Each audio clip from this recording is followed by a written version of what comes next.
প্রিয় BA fifth সেমিস্টারের ছাত্রছাত্রীরা, আজকে আমি যে বিষয় নিয়ে আলোচনা করব সেটি হচ্ছে তোমাদের যাদের হিস্ট্রি জেনারেল পেপার রয়েছে DSEA2 some aspect of European history, এই সাবজেক্টটি থেকে আমি তোমাদের অলরেডি 20 নম্বরের গুরুত্বপূর্ণ প্রশ্নগুলো বলে দিয়েছি।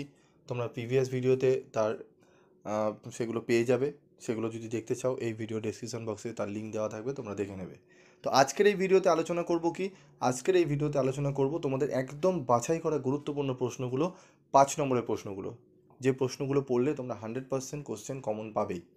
প্রিভিয়াস তোমাদের ফার্স্ট সেমিস্টারতে তোমরা দেখেছো ইতিহাসে কিন্তু 100%-এর ওপরে তোমাদের কিন্তু কোশ্চেন কমন এসছে, এবং খুবই কম কোশ্চেন আমি তোমাদের কিন্তু দিয়েছি। তো এবারও তার ব্যতিক্রম হবে না, এবারও তোমরা 100% কোশ্চেন কমন পাবে। তোমরা ভালো নাম্বার তুলতে গেলে তোমাদের কিন্তু করতে হবে, শুধু 100% কমন পেলে চলবে না, 95% বা 100% নাম্বার পাওয়ার উপযোগী নোটসও তোমাদের কিন্তু লিখতে হবে খাতায় গিয়ে। তোমরা অনেকেই সেগুলো কিন্তু লিখে উঠতে পারছো না, যার জন্য নাম্বার তোমাদের ডিডাক্ট হচ্ছে। তো তোমরা যদি 90% ওপরে নাম্বার পাওয়ার উপযোগী আদর্শ নোটস পেতে চাও, স্টাডি মেটেরিয়াল সংগ্রহ করতে চাও, তাহলে অবশ্যই 7278981430 এই নাম্বারে যোগাযোগ করে স্টাডি মেটেরিয়ালগুলো সংগ্রহ করে পড়তে থাকো, যাতে সকলের থেকে তোমরা এগিয়ে থাকবে। ঠিক আছে, তো চলো আমরা 5 নম্বরের প্রশ্নগুলো দেখে নিই। 5 নম্বরের প্রশ্ন রয়েছে, মেটার্নিক ব্যবস্থা বলতে কী বোঝো? রক্ত ও লৌহের নীতিকে তুমি কিভাবে ব্যাখ্যা করবে? কল্পনাশ্রয়ী সমাজতন্ত্র বলতে কী বোঝো?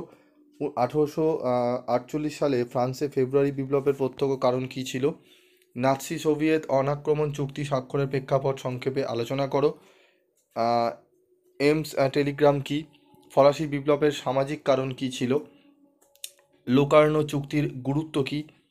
ঠিক আছে, প্রশ্নগুলো অত্যন্ত গুরুত্বপূর্ণ প্রশ্ন, এই প্রশ্নগুলো কিন্তু ভালো করে তোমাদের রেডি করতে হবে। তারপর দেখো চলে আসবো পরবর্তী প্রশ্ন। পরবর্তী প্রশ্ন দেখে নেব। 5 নম্বরের অতিরিক্ত কিছু প্রশ্ন রয়েছে 9 থেকে। নাৎসিবাদ বলতে কী বোঝায়? ঠিক আছে, বা নাৎসিবাদ বলতে কী বোঝো, বা নাৎসিবাদ সম্পর্কে টিকা লেখো। ফ্রান্সের জুলাই বিপ্লবের গুরুত্ব আলোচনা করো, ফ্রান্সের জুলাই বিপ্লবের গুরুত্ব। তারপর হচ্ছে কোর্ট নেপোলিয়ান সম্পর্কে সংক্ষিপ্ত টিকা লেখো। ভার্সাই চুক্তির আঞ্চলিক শর্তাবলী কীভাবে জার্মানিকে প্রভাবিত করেছিল? ফরাসি বিপ্লবের জন্য পূর্ব রাজতন্ত্রের দায়িত্ব কতখানি ছিল? ঠিক আছে, এই যে 13টি প্রশ্ন এখানে তোমরা দেখতে পাচ্ছ 5 নম্বরের, এই 13টি প্রশ্ন খুব ভালো করে তোমাদের কিন্তু করে যেতে হবে।